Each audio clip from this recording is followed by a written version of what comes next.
YCP నేతలకు మంత్రి పార్థసారథి సవాల్. అభివృద్ధి హామీల అమలుపై చర్చకు సిద్ధమంటూ వ్యాఖ్య. తెలంగాణ వైద్య శాఖలో పోస్టుల భర్తీకి నోటిఫికేషన్. 607 అసిస్టెంట్ ప్రొఫెసర్ల పోస్టుల భర్తీకి నోటిఫికేషన్ విడుదల చేసిన రిక్రూట్మెంట్ బోర్డు. పీసీసీ క్రమశిక్షణ కమిటీ ముందు కొండా మురళి. మల్లు రవికి 6 పేజీల రిపోర్ట్ అందజేసిన కొండా మురళి. వంశీ కేసులో అప్పీల్కి వెళ్లాలని ప్రభుత్వం నిర్ణయం. అక్రమ్ మైనింగ్తో నష్టం కలిగించారన్న కేసులో హైకోర్టు ఇచ్చిన ముందస్తు బెయిల్పై అభ్యంతరం. రా చీఫ్గా పరాగ్ జైన్ నియామకం. 1989 పంజాబ్ కేడర్కు చెందిన ఐపీఎస్ అధికారి జైన్, రవిసిన్హా స్థానంలో పరాగ్ జైన్ నియామకం.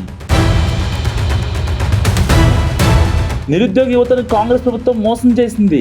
అసలు నిరుద్యోగులకు కాంగ్రెస్ ప్రభుత్వం ఏం చేసిందన్న హరీష్ రావు. ఏపీలో రైతులకు కూటమి ప్రభుత్వం శుభవార్త.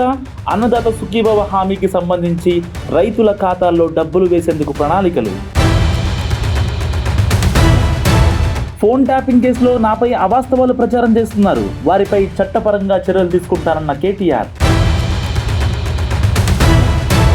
బీజేపీ రాష్ట్ర అధ్యక్ష ఎన్నికకు రంగం సిద్ధం. తెలుగు రాష్ట్రాలకు ఒకే రోజు ఎన్నిక.